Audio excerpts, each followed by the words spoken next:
ಊರಲ್ಲಿ ಹಳೆ ಒಂದು ಶೆಡ್ನ ಓಪನ್ ಮಾಡಬೇಕಾದ್ರೆ ಅಲ್ಲಿ ಒಂದು ಅಳಿಲು ಗೂಡಲ್ಲಿ 2 ಮರಿಗಳು ಕಾಣಿಸ್ತು. ಅಲ್ಲಿ ತಾಯಿ ಇರಲಿಲ್ಲ. ಬಲ್ಲು ಅಲ್ಲಿ ಇರುವೆಗಳು ಸುತ್ತಮುತ್ತ ಅದನ್ನು ಕಚ್ತಾ ಇತ್ತು. ಅದನ್ನು ಮನೆಗೆ ಬಂದ್ವಿ. ಅದನ್ನೆಲ್ಲ ಒರೆಸಿ ಇರುವೆಗಳನ್ನೆಲ್ಲ ಕ್ಲಿಯರ್ ಮಾಡಿ ಅದಕ್ಕೆ ಹಾಲು ಕೊಟ್ವಿ. ಹಾಲು ಕುಡೀತು, ಚೆನ್ನಾಗಿ ಕುಡಿತು, ಹೊಟ್ಟೆ ತುಂಬಿಸಿತು.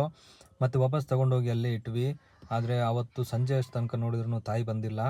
ತಾಯಿ ಕಾಣದ ಕಾರಣ ನಾವು ಹಂಗೆ ಇರುವೆ ಬರುತ್ತೆ ಅಂತ ಮನೆಗೆ ತೊಗೊಂಡು ಇಟ್ವಿ. ನೆಕ್ಸ್ಟ್ ಡೇ ಮಾರ್ನಿಂಗ್ ಎಗೈನ್ ತೊಗೊಂಡೋಗಿಟ್ವಿ. ಆದರೂ ತಾಯಿ ಬಂದಿರಲಿಲ್ಲ. ಮತ್ತು ಸಂಜೆ ಆಗೋಷ್ಟೊತ್ತಿಗೆ ತಾಯಿ ಹುಡ್ಕಾಡ್ಕೊಂಡು ಬರ್ತಾ ಇತ್ತು. ಅಷ್ಟೊತ್ತಿಗೆ ನಾವು ನಿಧಾನಕ್ಕೆ ತೊಗೊಂಡೋಗಿ ಅದ್ರ ಜಾಗದಲ್ಲಿ ಇಟ್ಬಿಟ್ವಿ. ಮತ್ತೊಂದು ಅರ್ಧ ಗಂಟೆ ಆಚೆ ಈಚೆಲ್ಲ ನೋಡಿಕೊಂಡು ತಾಯಿ ಮತ್ತೆ ಅದನ್ನು ತಗೊಂಡು ಬೇರೆ ಕಡೆಗೆ ತೊಗೊಂಡು ಹೋಯ್ತು. 2 ಮರಿಗಳನ್ನು ಸಂತೋಷವಾಗಿ ತೊಗೊಂಡೋಗಿತ್ತು. ಒಂದೂವರೆ ದಿವಸ ತಾಯಿ ಇರಲಿಲ್ಲ ಇಲ್ಲಿ. ಅದಕ್ಕೆ ನಾವು ಇಟ್ಕೊಂಡು ಹಾಲೆಲ್ಲ ಕೊಟ್ಟಿದ್ವಿ. ಮತ್ತು ಸಂತೋಷವಾಗಿ ತಾಯಿ ಜೊತೆ ಹೋಗಿದ್ವಿ ಮರಿಗಳು. ಅದರ ವೀಡಿಯೋ ತೆಗೋಕ್ಕಾಗಿಲ್ಲ, ನಾವು ಅಷ್ಟೊತ್ತಿಗೆ ನಮ್ಮ ಕ್ಯಾಮ್ರಾ ಇರಲಿಲ್ಲ ಕೈಯಲ್ಲಿ. ಸೊ ಸಂತೋಷವಾಗಿ ಹೋಗಿದೆ ಗೆಳೆಯರೆ.